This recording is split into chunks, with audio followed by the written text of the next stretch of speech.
चक्षुरुन्मीलितं येन तस्मै श्रीगुरुवे नमः. हे Krishna Purna Sindhu Deenabandhu Jagatpate Gopesha Gopika Kanto Radha Kanto Namaste. Hare Krishna. So let's discuss about a very interesting topic today. Actually, we know that the whole universe is controlled by the Supreme Personality of Godhead, the Supreme Lord. Okay. In this regard, Sri Krishna mentioned a very beautiful verse in Srimad Bhagavad Gita, where he says that mayādhyakṣheṇa prakṛitiḥ sūyate sa-charācharam hetunānena kaunteya jagad viparivartate.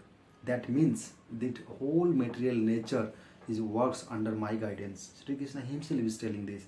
So, if God controls the whole universe, or everything is controlled by God, then is there anyone who can control God, or God will follow the instruction from anybody?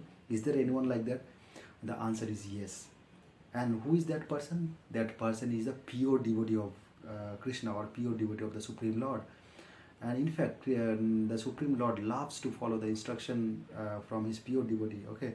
In this regard, I have some example is coming in my mind. Like in the past time of Sri Krishna, we know that Yashoda Maya sometime will ran after Krishna with a stick in her hand, and Krishna, he will be very frightened just seeing Yashoda Maya. Means he was enjoying his pastime. So the Krishna himself is so powerful. In the childhood pastime also, Krishna just lifted the whole Govardhan hill with his little finger, and he kept that for 7 days on his little finger. So the God is so powerful, but he was frightened by seeing Yashoda Maya running after him. Okay, so the Lord loved to follow the instruction from his pure devotee, and there are a lot of other examples. And another example which I can cite from Mahabharata, that we know that Sri Krishna didn't actively fought or participated in the Mahabharata war. Okay. He took a very menial service, or you can say very small position in the Mahabharata. He became the charioteer of Arjun's chariot. Okay, and Arjuna was telling Krishna that Krishna, take my chariot to here and there, and Krishna was diligently following Arjuna's instruction.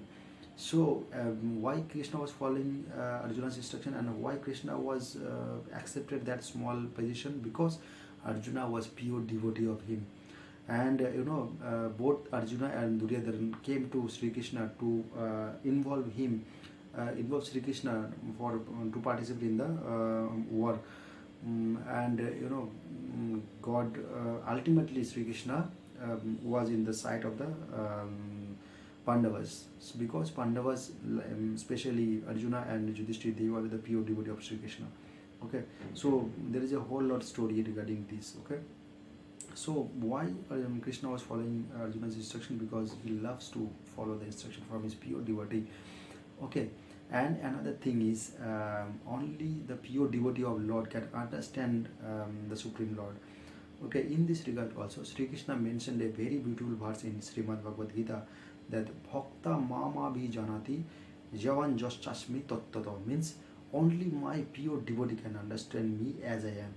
Here also Sri Krishna is being very kind, and he is glorifying his devotee. Nobody can fully understand Krishna, because the Lord, the Supreme Lord, is so great. So, but here Krishna is telling who can understand him. Only the pure devotee of Lord can understand him. So only way to understand the God is by the devotional service. No other way. By any scientific experiment or by anything, we cannot understand God. But if we follow the devotional service, then we can understand Lord. There is a lot of other example also where you can see that pure devotee can understand and see Krishna. We can also cite the example of a prominent personality from this Rajasthan. Her name was MEERA. Only by the devotional service she could able to see Krishna. So that is the power of devotion. Okay, so only by devotional service we can understand the Supreme Lord, and the Supreme Lord only is being controlled by his pure devotee. That is the thing. Okay, so let's try to be the devotee of Lord Krishna, or try to be the devotee of the Supreme God and the Supreme Lord, and then only we can understand him, and that should be the purpose of our human life. That should be the main purpose of our human life. Okay, so thank you so very much. Hare Krishna.